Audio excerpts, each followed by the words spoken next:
Thank you so much for joining, everyone. I'm Sarah. I'm with the BRIC Foundation. I'm BRIC's Director of Communications, and I'm so pleased to welcome you all here to the BRIC Summit and welcome this group of panelists specifically to speak on producing independently.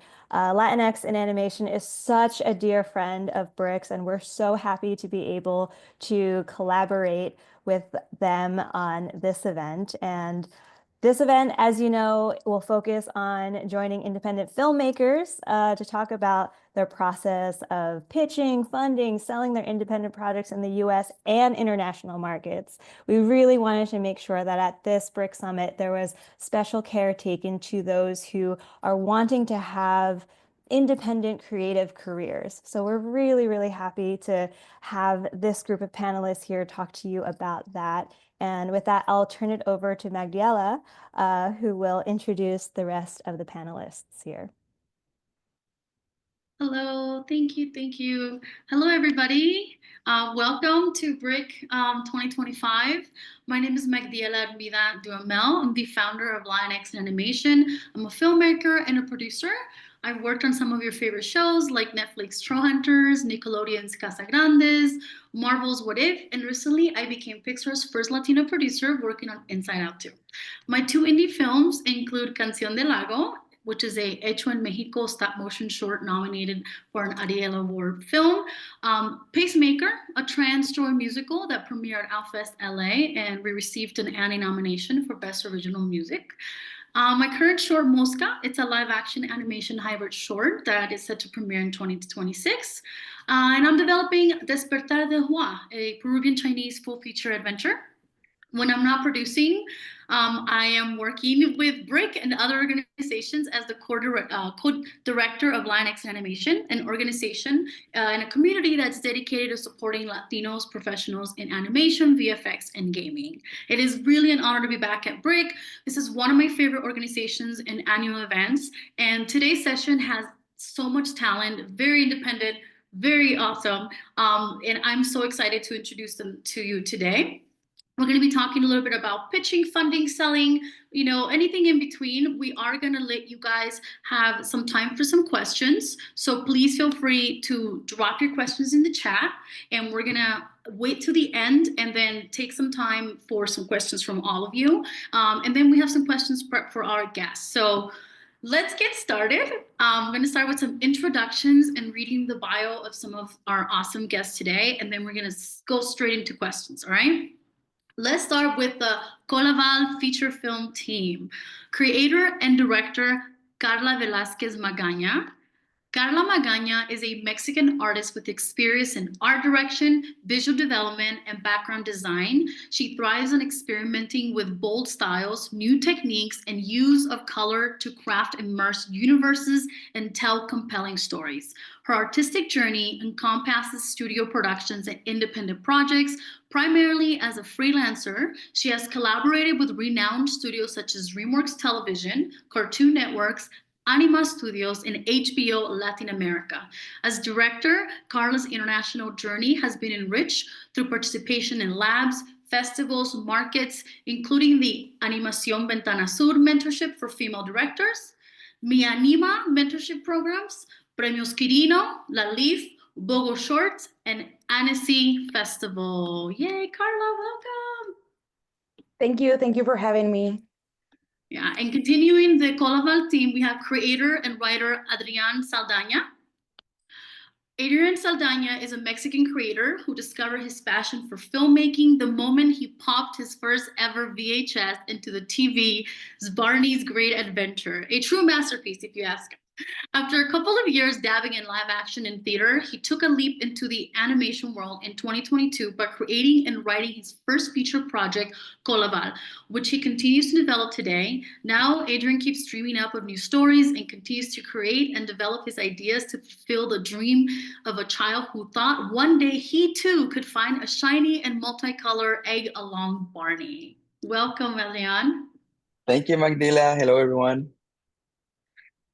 Representing filmindependent.org, our Associate Director for Fiction and Program, Dea Vazquez.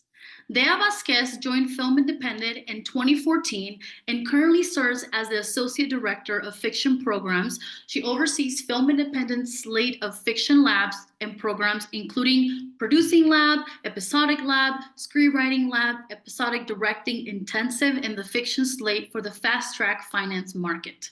Prior to that, she served as the Project Involved Senior Manager, co-running Film Independent's signature mentoring program that fosters the future generations of visual storytellers from underrepresented communities with the goal of more inclusive industry. Before joining Film Independent, Dea worked at the Murtka Suarez Agency, a top below-the-line talent agency, and prior to that, at Colibri Films, a commercial production company for the Hispanic market. She holds a BA in English Literature from Boston University. Welcome, Dea. Thank you so much for your time today. Thank you so much for having me. And last but not least, representing Shorts Narrative, Chili and Millie, Victor and Isolina, and a little of the top writer, director, producer, William D Caballero.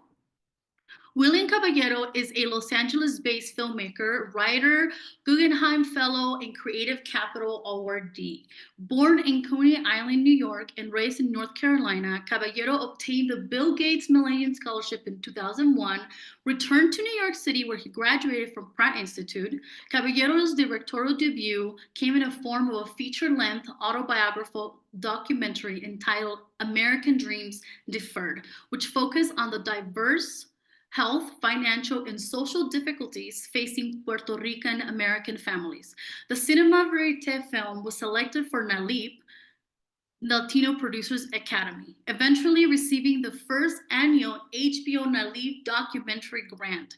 5 years later, it went on to have a national television premiere on PBS. In 2012, he completed Seed Story, a macro short film featuring a cast of 101-inch tall plastic hand-painted figurines, which debuted at the Slamdance Film Festival and later became a Vimeo staff pick. In 2013, Caballero was selected for the LXiA Emerge program, a strategic career movement and exhibition platform for emerging artists.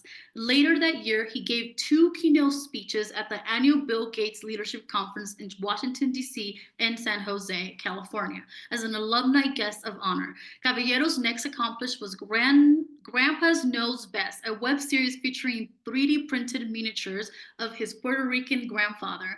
The series was later licensed by HBO for 2 seasons and culminated in a short film entitled Victor and Isolina, which premiered at the 2017 Sundance Film Festival.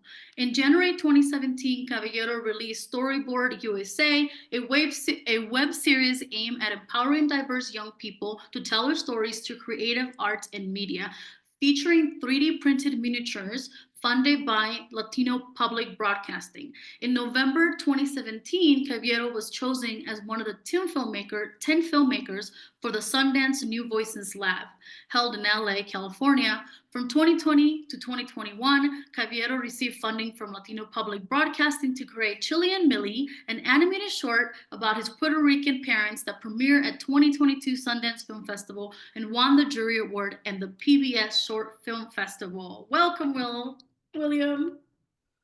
Thank you. I should have given you guys a shorter bio, but thank you. No, you all my can't accomplishments. I really appreciate it. Not at Glad all. to be here. We are so happy to have all of you. You're all so talented in your fields, but also in just the industry itself, and have so much experience in this whole world. So I'm really excited to be here today. I know there's a lot of questions out there, so just a reminder to throw them in the chat, and then at the end of our conversation, we're gonna let you audience into our conversation, and I'll read some of your questions and talk to our audience. So thanks again for anywhere you are in the world. Drop where you're in the world, I'm curious. So let's just get started. This is a question for everyone to get started. And let's start strong here, because I feel like everyone is thinking about it. I'm thinking about it. Where's the money?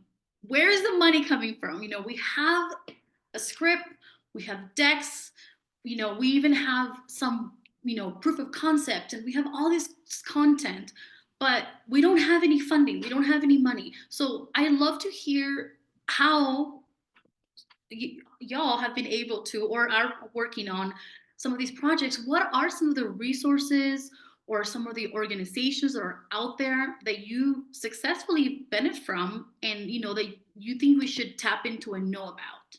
I'll throw it to the group. Well, I feel like I have to shout out Film Independent because we do have a finance market and we'll be accepting applications for that in about a month.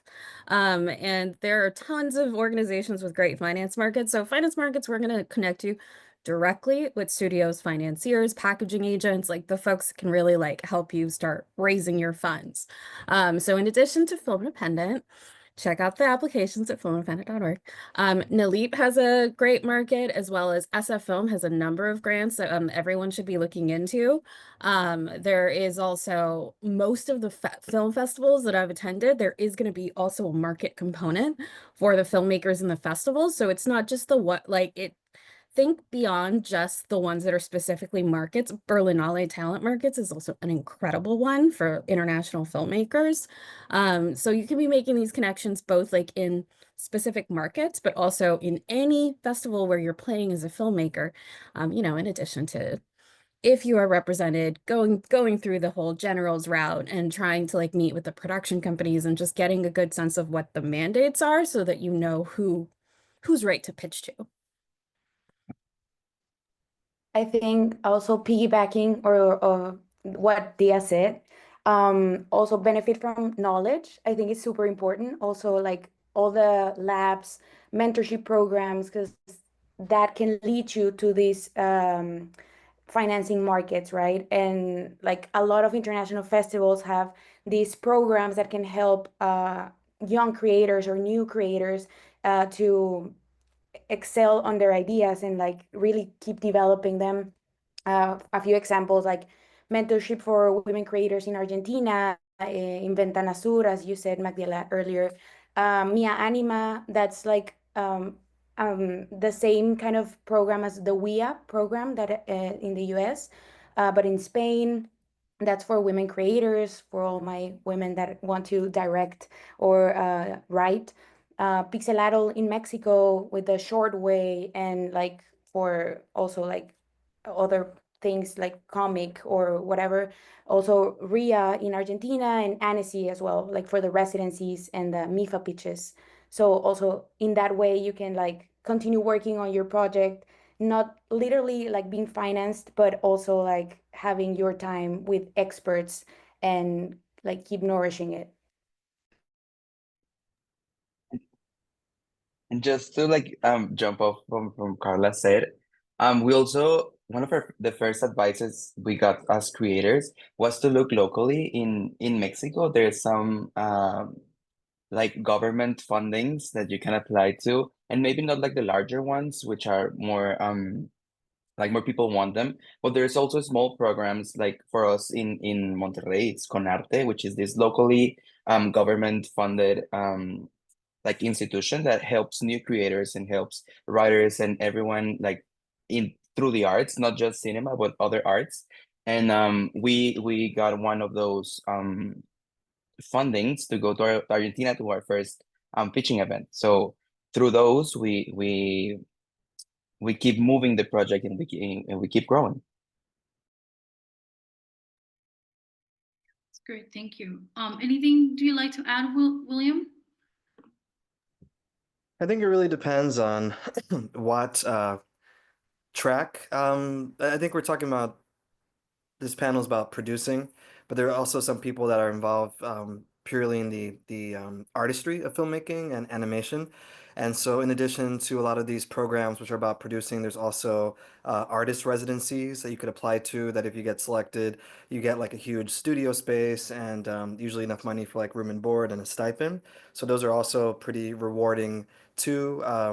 Go to someone, I think the other panelists pretty much listed all the ones, because I was helped a lot by NALEAP, especially when I was younger. Now I have a bit more gray and I kind of moved past those. But yeah, there's really yeah, not much I can really add except to not forget, if you are an animator or doing the creative work, that there are some residencies or fellowships, also art grants as well. So yeah. Yeah, all great suggestions. And yeah, if I saw there's a bunch of questions on where can they see this, but the resources will be shared in the Discord channel. So you'll get some links and information about all the stuff we're talking about.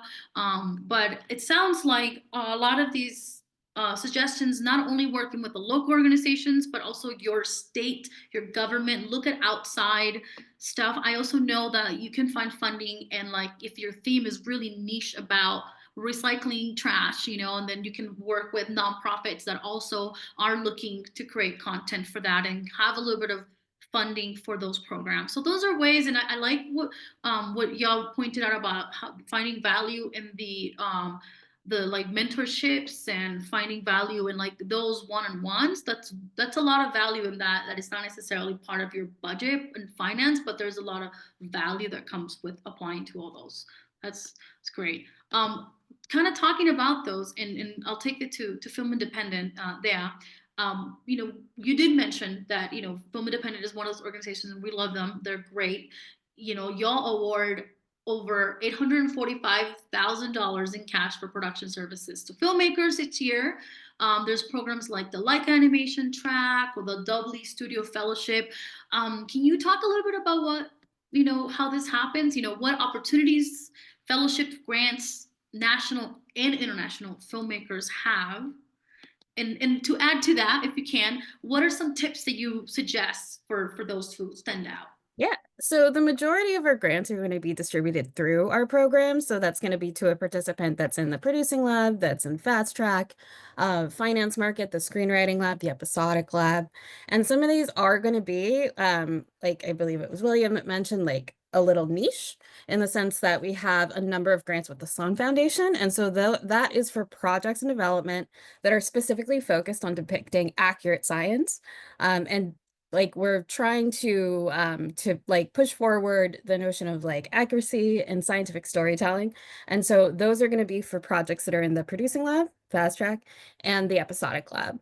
And as far as like the animated projects that we support, those are going to be typically in the writing labs. So the episodic lab is one to definitely focus on for animators. In addition to the ones that we distribute through our programs, we also have standalone grants, our production grants. You mentioned one of them, which is the Dolby International Fellowship. We also have typically we have a color correcting grant. We'll be announcing that hopefully very soon.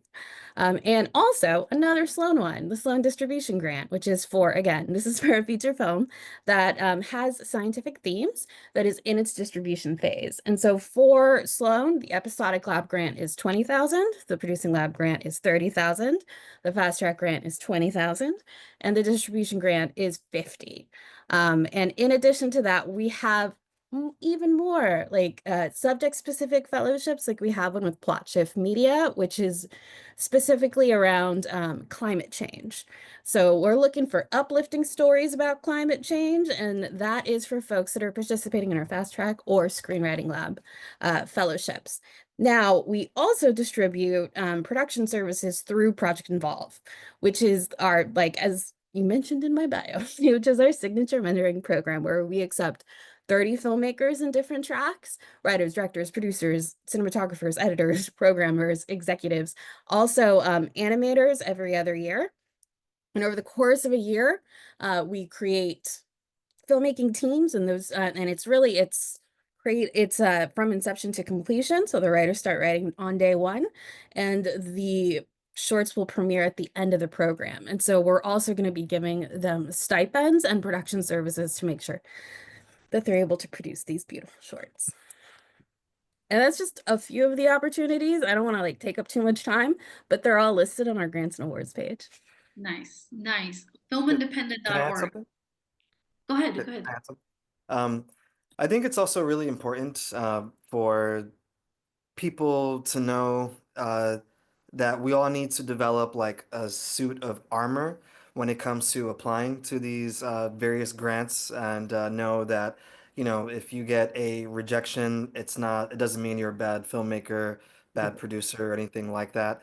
I remember when I first got my first ever grant, I was like 25 and it was $500 and I was like, oh my God, $500, so much money. And as time has gone on, like now it's like, 40,000, 50,000, and sometimes even more for a project. But if I had given up after the first few rejections, and even now I get rejected constantly, but I keep on applying. So no matter what, apply to whatever you think is going to help push your project or yourself as an individual. If it's like a artist fellowship, always apply. Another quick thing is Creative Capital. So Creative Capital and Guggenheim are like some of the two top tier grants. Creative Capital I applied to 8 years in a row until I finally got it. The Guggenheim fellowship I applied once and I got it after my first try. So again, I would just say for everybody here, to just get yourself out there. If you're rejected one year, the people who review it may remember you for the next time you apply. And it's you have to be a little bit pesky. It's definitely I a good would trait. to also just give like a very quick tip on applying. You be very thorough in your application process, like read all the questions. Don't make the mistake of saying Dear Sundance when you're applying to Film Independent. So do proofread. And honestly, like just like what I'm looking for in a cover letter is I want to get a sense of why this project, and why this program. Like what do you think you're going to benefit from, in addition to just like the what I call like the check in a box, like the, oh look, we were supported by this organization, like we're looking for filmmakers that are also looking for like actual support. So just like be who you are in the application, and like this is your opportunity to introduce yourself to the people that are running the organization. Also, if you do get rejected, be nice. Um, we remember the mean emails. Wow. Okay. People remember. Yeah. Noted. I love that adding sort of the rejection, and like you will really, and the fact that you applied 8 times to the Creative Capital to get it, I feel like that's important to know. Like, okay, that's good. I'm gonna keep going, I love that. And And there is a lot of stress to that.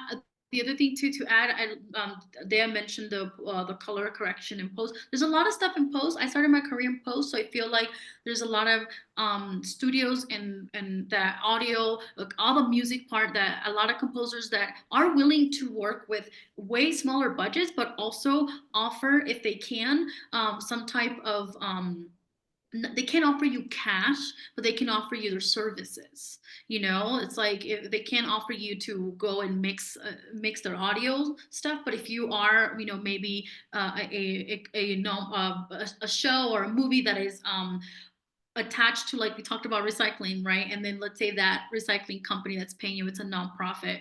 That is a way that post house can offer some services, because they're not giving you funding, they're providing you the services of mixing your project for a nonprofit sort of donation. So there's also different ways to and again, we're all learning here. This is one of those conversations we wanted to have for this purpose. In talking about rejection and applying and all these submissions everywhere, the Coloval team, y'all have submitted, you have like 36 submissions, 20 different nationalities, 44%, led by women, and there was 3 winners. And that was you. You guys were the 2025 Anniston Film Festival residency. Like that's a big deal. Congratulations. Again, that's a lot of submissions. And in a few weeks, you're going to be off for 3 months, fully immersed in your project, and you're going to be mentored. But you're still continuing to apply to grants. You're still doing fellowships, and you're pitching, and you're traveling, and you're producing, and you're directing, and you have a partner studio already in another country than yours that you're already working with. So let's talk about that balance, and how do you navigate that? Okay. Well, William and Dea said some great tips for all of this process, which is really a crazy thing to do. For me, my background is in theater and in live action, so the world of animation is really new, and like applying to all of this, it's like really a hassle, and it's like sometimes like a headache, but it's really like easy once you like um continue doing it.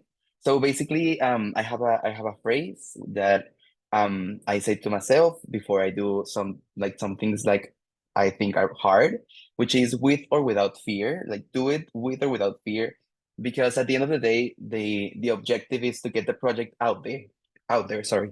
So even if you are fearing, or even if you're doubting yourself or your project, or like your talent of drawing or writing or creating it, at the end, just submit it, apply it, send it to friends, like piggyback on some other ideas, just to keep moving it and seeing like other perspectives on your project. And yeah, find like that support system in other creatives. So you keep trusting yourself to do it, to do and send the project. And yeah, so for us, it was like a big like learning curve to find ourselves like changing hats. Like I was a writer, Karla was a like she did all the art, but then suddenly I was directing some things and she was producing some things, and then the hats changed, and then I was like, oh, I have an idea for a drawing, but I don't draw, so like let's communicate, so you like draw this. So it's basically like have keep moving it and keep finding a way to just do it at the end. That's like the idea. Also, adding to what Adrian said, like the expectations grow as the project grows. So like be like confident and commit to your idea. Like whatever iteration happens, like be true to yourself and what do you believe like your idea is enough, and like you've been working a lot for this. And yeah, like William said before, rejection doesn't mean you're a bad artist, and we've been encountering rejections a lot. So it's also like, oh no, like we in the right path, or like are we doing the right thing? But some like the light will be at the end of the tunnel, and a small step, even if it's small, it's a step forward. So there's never going to be the right time for anything. So start doing it, start writing, start drawing, start applying, and you're going to encounter like these learning moments of like, oh, in this application, like I missed this. So let's rework it and apply next year. Or let's gather with some friends and like do brainstorming or like focus grouping. um, and you're gonna see how you like get better as an artist, as a director, as a writer, and also like you can see like the project advancements. We've been working like on this project for 3 years now, so we see back, like we see ourselves back, and it's like, yeah, you didn't know anything, and now we've learned so much, and yeah, like enjoy the ride, I guess. Yeah, 15 years ago, I was part of a creative capital workshop where they brought a bunch of artists. I was like one of the few filmmakers, a lot of like modern uh, fine artists there as well. But the workshops were all about not helping us increase our necessarily creativity and our vision, but helping to view ourselves as uh, businesses and being able to market ourselves. And one thing that I thought that when we were talking about writing, treatments, because when you apply it to anything, you have to write treatments, you have to write synopses, you have to write, all these essays and stuff. I had just asked like, but I feel like I'm sort of like bragging about like my accomplishments, or I feel like I'm just speaking too much about like myself. And the person who was leading the workshop was like, you are not bragging or speaking, too highly. You are communicating your passion. And I never forgot that phrase, communicating your passion. And that's super important for other, for all the people out there who are reading the grants. Because I read grants for different companies as well, and I can tell which ones are like written by AI that feel really soulless, and which ones I'm like, this person has lived this life. They're a perfect vehicle through which the story can be told. So yeah, so the communicate your passion, and the only way to communicate it is to keep on writing and keep on getting the rejections, because you will get some successes and then you get better and better. But yeah, just don't get jaded. It's good. I like that. And William, to kind of keep talking about, you know, you have been doing this for so long. You are a true artist, independent filmmaker. You know, you had Sundance official selections, PBS short film jury prize winner, HBO Not Leave documentary grant, Vimeo staff pick, you know, dozen of official selections from all your short projects. So with such a competitive industry, you know, what is your advice on not only finding these opportunities, but to continue to make films way after your first film? I think it's being super resourceful. That's like one of the most important things. I was born in the housing projects of New York City. My family later moved to Fayetteville, North Carolina. I lived in a trailer in my grandmother's backyard. That's where we moved to middle school and high school. My father was a diabetic with kidney failure. My mom had to take care of him. But throughout, I was resourceful and I used whatever I saw at my advantage. And luckily for me, I was able to get a scholarship that paid for all my college. So I went to art school, and I went to art school at Pratt in the early 2000s. Then I went to NYU for my master's, and I noticed that the ease and ubiquity of not just editing software, but also like the hardware, getting cameras. The cost of entry was getting so incredibly low that I realized, like, you know what? There's gonna be a lot of people telling stories that involve like actors and live action, and I'm like, it's going to be oversaturated. So how do I stand out? And that's why I started to dive into animation and to 3D printing and doing things in miniature where I create doll houses and I set up all these figures and and that's what made my work really stand out from my competitors. And also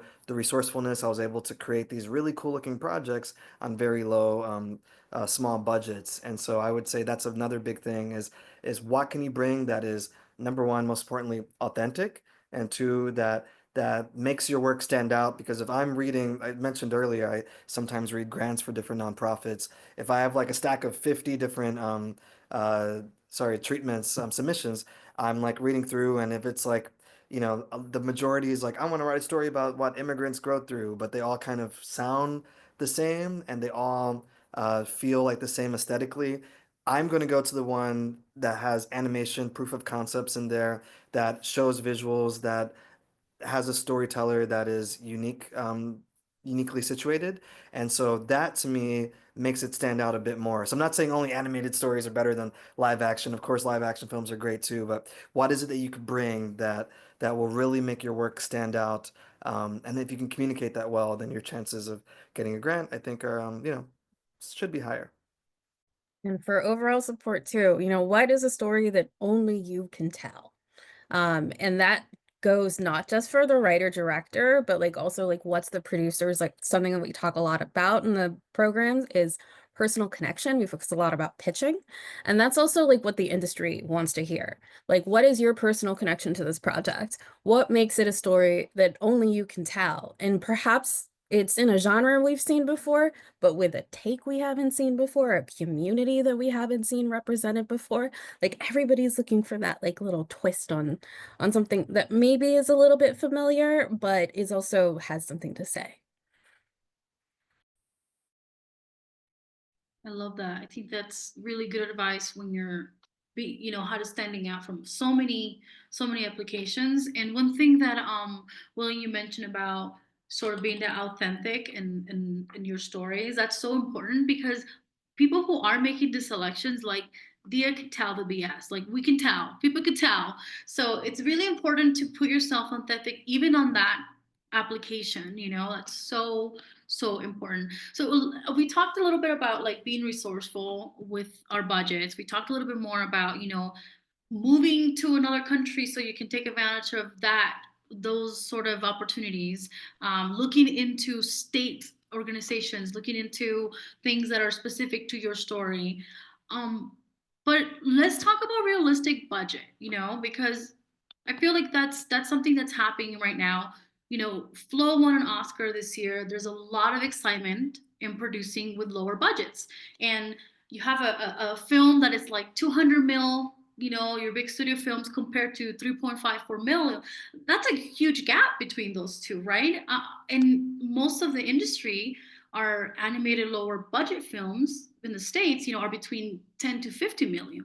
So what is a more realistic independent budget for, a 10-minute short, a 90 full feature? Because I know for sure the guys from Flow were not able to necessarily, not only buy a house, pay their mortgage, their cars, their bills, all that. So yes, we can make films and we can have a long career in filmmaking as indie, but what are these numbers that are a little more realistic so we can kind of have those tools to go out there and compete? I'm just curious about your thoughts on that. It's funny you say that because we had a budget for Colaval, our film.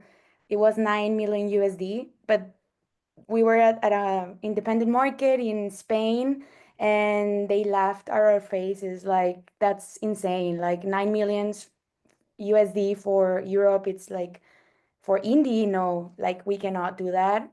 And we check our references and we started to talking to people, and then we encounter that we budget differently for different countries for different pay rates, and like for better or for worse, like we can benefit from that through co-production, and like it's different to produce in Mexico like fully just with the grants of the government, or in Colombia or in France, as the Flow guys did with Sacre Bleu, that was one of their co-producers.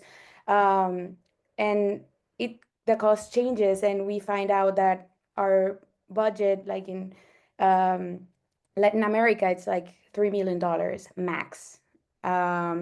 So we've been like trying to work with that and try to, in some cases, sacrifice some stuff, or like redirect and do a strategy with our allies, right? Because at the end, it's to find the right like people to work with that want to do this with a lot of money or with just the right amount. Just to add to what Karla said, also allies just doesn't mean just co-producers. I mean, we also find a lot of people, a lot of artists that wanted to help in our project. So we became like this family that wanted to see this project fully out there. So we find a friend producer who helped us, but neither of us got experience in like producing a movie, a film. So we got a mentor and he guided us through some things. And then that's where we found our co-producers in France. And then the team started growing. There's no money, but there's like the hope of doing this and doing this project like the right way. So that I think that's also very important to have in mind. Like it's not only the money, you can also find people and like dreams basically that keep moving the project forward. Yeah. And to speak to like what we're looking for when we evaluate projects for a finance market, typically I would say it's going to be between 1 and 5. Really, like most of the projects are going to be between 1 and 3, but more than anything, we are looking to make sure that the project sustains the budget and the budget sustains the project. Like, does this make sense? Like when we read your synopsis and look at your budget number, do we think you can execute it for that much? Or do we think that this is a budget that you're putting together because it looks like an attractive number, but it's actually a much more expensive film? So you do want to make sure that there's a match there. And of course, everyone's going into a finance market with multiple budgets because depending on who they're talking to, they can scale up or scale down. And that's something to definitely keep in mind, because you're going to be talking to folks in these, for example, in Fast Track, you have, if you're on the fiction track, you have 60 meetings, 60, a lot of people. So there's going to be studios that are looking for higher budgets, but also independent financiers that are maybe like looking to come in at a lower scale. So go in with those expectations too, that depending on who your partners end up being, you may tell a slightly different version of your story. And I feel like there is no clear answer because each project not only has its own needs, but also each project is at their own different entry level. Like even now, like if I have an idea for a new project, I will just start creating it, see how resourceful, remember that word resourcefulness, how resourceful I could be in regard to making it on my own, getting it to a level that I am able to ask for funding. So when you're young and you don't yet have like a history of getting projects, I think one of the worst things you can do is just not create anything because you're not getting paid for it. Like you have to hustle and you kind of have to do a lot of this work without the money coming through because you may need to create that proof of concept, that work sample, that short excerpt that for free until you could get money to execute the rest of the project. And in the past, I've done that with my team. I've been able to pay them out of pocket some money, but then when the funds come in, then I'm able to pay them more, closer to what they're worth, and then also pay myself too. So it all really depends. And again, it's not something that there is an easy answer because if I'm applying for something for a nonprofit, I have to play within the nonprofit's rules, and their rules are different if I'm, submitting a budget to, Amazon or big company, then there's like you can ask for more and there's usually less oversight in a sense, even though they kind of want to take over the concept a bit more. So yeah, so know your funder well and know what they're looking for. If it's again, if it's a grant that like a production grants or post-production, then they want to see a little bit of what you've done already. If it's a research and development grant, something very early, you could kind of get away with just like having the, pitch deck or the synopses and things like that. So there's really not a clear answer. I want to add something on what William said, that the normally funders or executives are like visual learners. And so on what William said about like doing yourself as much as you can, like graphically can help a lot your case, like really help them see your vision as clear as it can be, really like opens the heart and the eyes of the ones that listen to your project, rather than numbers sometimes. So in that case, like be like as graphic as you can and gather your friends that do also like and exchange talents, or as Adrian said, like find your allies and like your friends. That's awesome. All great stuff. Thank you all, everyone, so much. We have time for two more questions. I'm gonna go and get some of the audience questions, but it really does sound like when it comes to the budget, it's about being creative and trying to make it stretch as possible. One thing I've learned is percentage. I sort of try to think not too much about the actual numbers of the budget itself, but look at like how many weeks of labor do I need and what percentage of actual, post-production versus pre-production versus post, how can I divide that into three and then kind of work from there. So that's one way too to kind of see it. And again, there's so much value in all this knowledge and services that you're getting with partnerships and co-productions that are not necessarily financial, but you're getting the work done that does equal to money. So that's one way to see it. Okay, I'm gonna go into the questions and let's see. We have a question from Melissa saying, will some of these grants and support resources include opportunities for folks who live outside of the organization's home states or for projects that promote cross-cultural theme projects? I'm passionate about anime and Japanese culture, but because I'm not Japanese, I don't think that I could qualify for anime themed programs and grant incentives, for example. I can speak to Film Independent, which is it depends on the program for the majority of our programs. Like we do have, for example, the Imaginet Fellowship, the Amplifier. Well, actually, for both of those, you do need to be US based. But typically speaking, you can be from anywhere, and we're happy to consider your project. We support international filmmakers all of the time. Sometimes the grants will have specific stipulations, like for example, the Sloan Distribution Grant. It can be for an international film, and we've awarded it to international films, but you need to have an American component to your distribution to qualify for the program, and the money would go there. So sometimes you are, but there's going to be like, just read the fine print because there might be like some additional stipulations that you should be considering. And I identify as Latino, Latinx, even though I do have some African ancestry, I just find it easier to identify as that. But I've been able to get funding twice from Black Public Media for directing and creating an animated concept about Black barbershop culture. So I find that some of these public media grants will fund you if you are not of that ethnicity, but you're doing projects about that culture. And I think what's interesting about Japanese anime is yeah, it's a culture, but it's also a style. And again, most of my clients have been public media. And so I think that'll be really cool to apply for LPB. You want to do a project where everything looks like anime because that's like expressive and different. As I mentioned before, I've read so many grants about I want to create a drama about an immigrant and then an undocumented immigrant and then she gets taken away, he gets taken away, and then whole family is sad. And it's like but a whole thing like with anime, that's like really cool and that's something unique. So yeah, I don't think you have to feel like there are gatekeepers keeping you from doing that. If you can take that aesthetic style, again, bring it into you and make it something where you are the visionary who's tying it up and making it happen. And then, yeah, I think that's something that can make your work unique and different. So yeah, don't be afraid to have that little, cross-cultural exchange. Yeah, I love that. And back to Dea's point earlier about why do you need to tell a story? Why is anime so important to you? How did it change your life? Like, why is it beyond the Japanese culture? Like, what is it about comics and the world of it? So I think that's like super cool that you can do.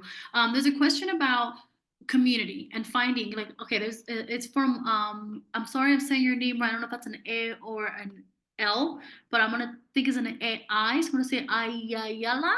Ayala. I'm sorry. How do you go about finding good collaborators, allies to work, especially on projects that are very personal to you? It's a good one. I can quickly say what you guys think about it. It's be vocal about it. That's something I'm learning because I tend to be very much like, oh, I just help creatives. Like I'm not a creator. And then you start to realize like, no, I am. I'm a producer, but I'm also a creative producer and I'm a storyteller and I'm working on this project. I'm working for this talent. And that's how I've been able to find the community. I'm surprised when people are like, what? You're working on a Peruvian Chinese project? I'm obsessed. Let's talk. And I'm like, oh, okay, let's talk. So that's my advice. Yeah, and the creating community, a lot of what we do at Film Independent. So what we're doing in the programs is connecting like-minded filmmakers that are passionate about their projects, and we ask you to be super engaged and read everybody's projects. So there tends to just be like natural connections that are formed. And I would say like look for any like not like of course I'm going to say nonprofit because that's where I work.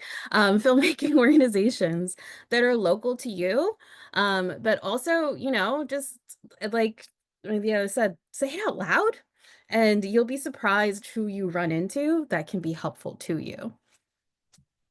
And I will also say like so to answer that question about collaborators, in 2013, I created a short film called Seed Story, which featured 1 inch tall little plastic figures that I set up in a parking lot, and I shot this really cool experimental film that later got into Slam Dance, and yeah, just got a lot of like notoriety for me for being this unique work. Became a Vimeo staff pick also.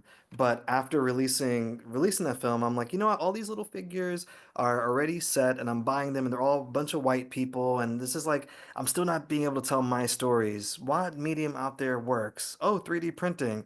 And so because I'd gotten into Slam Dance and I wrote like a little job posting or collaborative postings, wasn't able to pay this person. I'm looking for 3D modelers. I was able to track the South Korean person, Chang, who I was like, who we met up and Chang, I told him about my project. I want to do things maybe about my grandpa. Maybe we could 3D print my grandpa. What would that look like? And so I gave Chang some photos of my grandpa, and then Chang later turned around these 3D models of my grandpa, which we later got 3D printed because my one of my friends from college worked in an architecture firm and had access to a $500,000 3D printer. So we 3D printed these characters. I painted each one by hand, took forever to 3D print these characters. We had probably 20, 35 poses.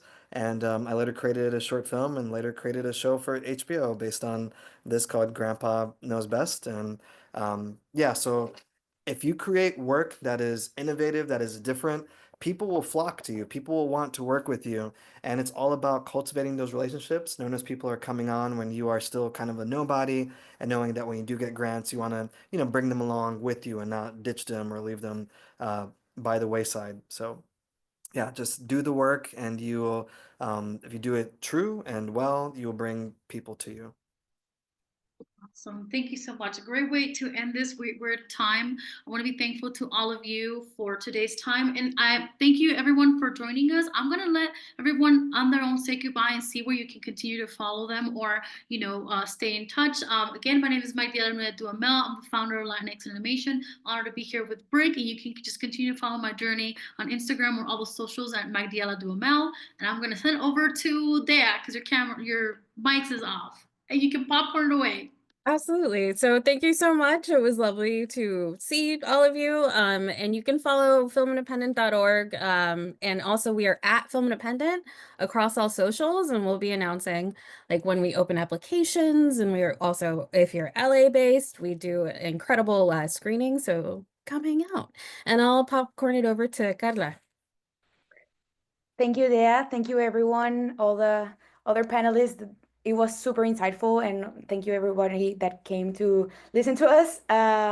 You can find us at Colaval Film. I'm gonna write it down in the chat. But there we have pinned our personal accounts if you want to follow our journey as well. We're leaving in a week to Annecy, so if anyone is going to Annecy, you can find us there in the festival and say hi. And I'm gonna give it to Adrian. Well, Carla said everything already. So just to thank Latinx and thank BRIC Foundation for doing this panel and inviting us. And yeah, thanks to everyone that joined in. William. Yeah, thank you so much. This has been really, really great. And yeah, guys, just believe in yourself, work hard when nobody's watching. Look at what people are doing and try to see what you could do that makes the work different. There's a lot of, competition out there, even though we're all trying to tell these amazing stories, we still need to get funding. And it's really, yeah, just believe in yourself first and foremost, and do a lot of writing, and you'll be able to make it happen. And thank you again for organizing this. And yeah, I think I don't know who to popcorn it to, but yeah, just take it away, whoever. Awesome. Thank you everyone so much for your time.